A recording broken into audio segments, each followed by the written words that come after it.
Well, my market's still hot. Prices are fine in my area. What are you talking about, Kevin? You're crazy. This is why you need to watch this video to understand exactly what's happening, what you should be doing, and my prediction. Hey everybody, thanks so much for coming back. I really wanted to post a vlog style video today, but instead I have this breaking news update. To me, it's breaking news at least, and that is an update on what exactly is happening with real estate pricing. It's been something that I've been tracking on a daily basis since I started making videos suggesting that, hey, not only did inventory fall, but it feels like the market in general has hit a wall in Ventura, California. Since then, of course, I've gotten a lot of comments from people saying, hey, well, my market's still hot, and just as many people saying, I'm noticing the slowing as well. And so here's what I'm going to do. I'm going to explain what's happening in this market. Then I'm going to explain how this affects your market, wherever it is you are, and what it is that you should be looking for.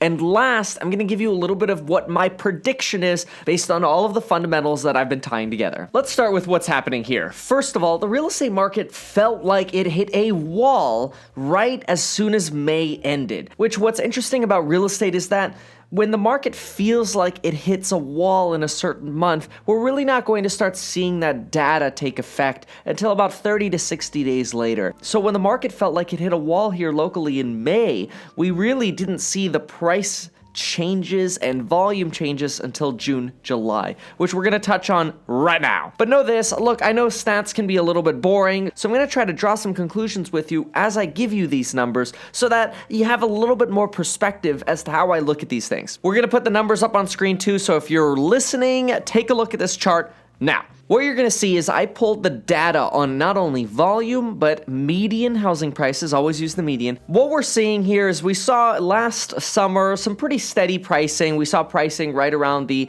572, 575 range. Nothing really significant.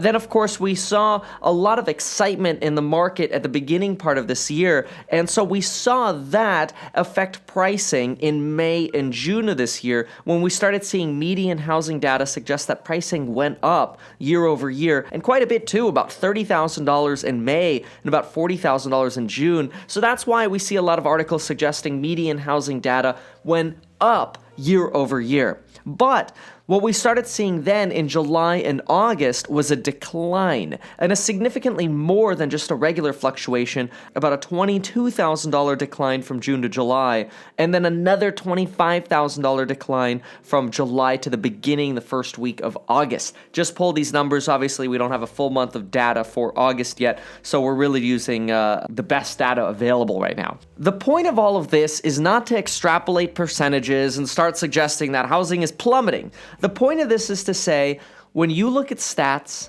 you want to be looking at numbers like this. What's changing? Last summer, we had some usual fluctuation in pricing month to month, but the trend was up. Now, we have usual fluctuation in price, 603, 622, 600, but not only is it further apart, now it's $22,000, $20,000 in fluctuation. Last year it was only about $2,000 to $10,000. So we're seeing more fluctuation, more volatility, but we're also seeing that prices are now trending in the down direction. This is exactly the kind of inflection point that I'm talking about. Remember, an inflection point is, look, prices are going up, up, up. Now all of a sudden they stop at an inflection point, and now where are they going to go? Are they going down? Are they staying flat? Are they going up more? So what does this mean for your market? I get this question all of the time. The question is, hey, how's San Diego? How's Seattle? How's Texas? How's Florida? How's Australia? I love the questions, but the bottom line is you need to be able to identify the inflection point early if you're an investor right now. Look, if you're just holding properties, stay tuned for the prediction at the end of this video. But if you're looking to invest, if you're looking to buy right now, you really want to know what exactly is happening in your market. So here's my advice. Take heed that California might kind of give you a little bit of an indicator that, okay, California is seeing an inflection point, or at least Ventura County. Price-sensitive counties hit their inflection point first. So wealthier areas, like let's say wealthier parts of Los Angeles or Santa Barbara, might not hit the inflection points as fast as sensitive buyers in lower priced areas like Ventura County. Look, the median home price in Santa Barbara is $900 to $1 million. Median home price in Ventura County is $550 to $600. We're talking about completely different buyer pools here. But once we start seeing issues in the more price-sensitive regions, higher end buyers start picking up on the cues and we start seeing issues there as well. So keep in mind that if you're seeing inflection points in more price sensitive areas, different counties in your area, or you're starting to see some slowing but things are still going strong in your area, keep that in mind. Those are inflection points. That's what you want to be careful of. The last thing you want to do is buy based on not realizing that there's an inflection point and thinking that things are just going to continue to be peachy and wonderful, and then you end up getting hurt. That's the last thing I want. That's why I've said in many videos before, I'm not going to rehash it too much here, that you should not be buying speculative investments right now. If anything, now is the time to really negotiate hard on your buys. It used to be that, who cares if you pay $10,000 more than asked just to lock up the deal? Prices are going up anyway. Well, I'm not giving that advice anymore right now because it's different right now and you need to adapt to what's happening right now. So how can you actually look for change in your area? The best thing I can suggest is go to open houses. Do not say that you're looking to buy or sell. Just say you're somebody doing research on the market conditions and interview agents in your area. Try to get stats. If an agent can email you stats on what's going on in your market, even better. But ask them, hey, were we seeing 10 offers on properties 2 months ago? And are we only seeing 2 offers on properties now that are priced similarly? Are we seeing less multiple offers? Are we no longer seeing multiple offers entirely? Are we seeing no offers at all? And that's unfortunately what's happening in Ventura County. We are pricing properties at comp value and they're not selling. The only properties that are selling right now are properties that are priced about 3% below comp value. And this will go into my prediction, but keep that in mind. Things need to be priced 3% under comp value to sell right now. That's a problem. That is an indicator of the inflection point happening in reality. And if you're hearing agents say that in your area, even though you think your market is hot, but agents are saying, yeah, we're seeing a little bit of a slowing, we're starting to price things a little bit more aggressively to sell them faster, that's aggressively low. There's your inflection point. So don't kid yourself by saying, oh, well, sales are still up in my area, prices are still up in my area. Remember, real estate is very slow to react. You can see the signs early when you're in it, but it's a Goliath. The real estate industry is slow. It's based on 6-month-old data. That's what people are buying houses based on. Oh, well, this sold for this price in December, so I should be fine buying this for this price in June. If you know the inflection point and you consider my prediction, you'll be able to better yourself as a buyer out there, but you'll also keep this perspective in mind for how to be a buyer in the market right now and things to keep in mind. Okay, folks, here's my prediction. My prediction is that we're going to start seeing these inflection points spread to different areas throughout the country. So in addition to sort of seeing slower volume, we're going to see a break on prices. We won't see the 7 to 8% annual gains anymore. We're probably going to see a retraction. Now, this is probably the most important part. I don't anticipate a retraction of 20, 30, 40% like we saw in the late 80s or the 2007, 2008 start of the recession. I don't think we're going to see that. Instead, I think we're going to see somewhat of a pullback to 2017 pricing. That's early to mid 2017 pricing, which would correlate to about a 5 to 8% decline in prices now.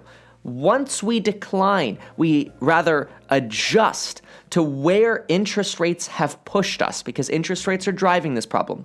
Once we adjust to where interest rates have driven prices, correcting down 5 to 8%, I think then we're going to see the more slow and steady appreciation again. That's 2 to 5%, maybe 1 to 2 points above inflation. That's typically what we see.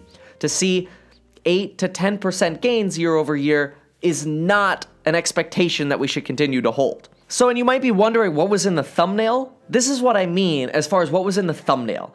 I think we're going to see a floor. That is a pricing floor that's going to come in. That means prices will not go below this certain point because we still have strong fundamentals. I think the fundamentals are going to be what keeps the market up, at least for the time being. While prices might adjust down 5 to 8%, and that happens very quickly, sellers very quickly adjust and start dropping their prices to align with where the market should be to move properties that need to sell. We're going to see a floor set in. Again, totally my opinion. I could be completely wrong.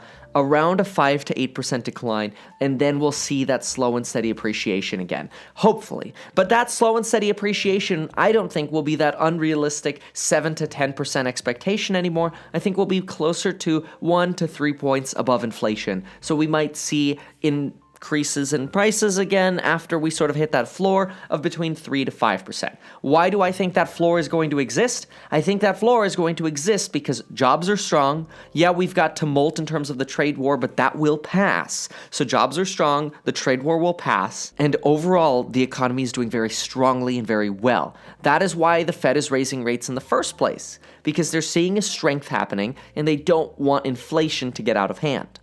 Raising rates keeps a lid on inflation. Note too that the Federal Reserve discount rate does not directly impact mortgage rates, but it tends to correlate with that. And a last reason as to why I think this floor will stay is I think lending is still very stringent. We're not seeing the ninja loans, the no income, no job, no asset loans. We're not seeing the negative amortization loans. And we're not seeing that many stated income loans. The products are out there. There are lenders competing for business in every crazy way possible. The products exist. There's a lot of competition in lending. But the fundamentals, in terms of Fannie Mae guidelines, Freddie Mac guidelines, are still very, very strong. In the last recessions, those main two organizations that securitize home loans, you don't really have to know what that means, started loosening their guidelines dramatically. And we're not seeing that. We still see very strong loans, qualified mortgages, those are called QM loans, and very strong adherence to the Dodd-Frank laws and rules and regulations that were passed a few years ago. I'm not suggesting that prices can't fall more. I'm not suggesting you should buy right now. All I think is you should be watchful, because the bottom line is, I don't know. I don't know what's going to happen in the market. But the latest data suggests that we've absolutely hit an inflection point, and you should be watchful. Thanks for watching.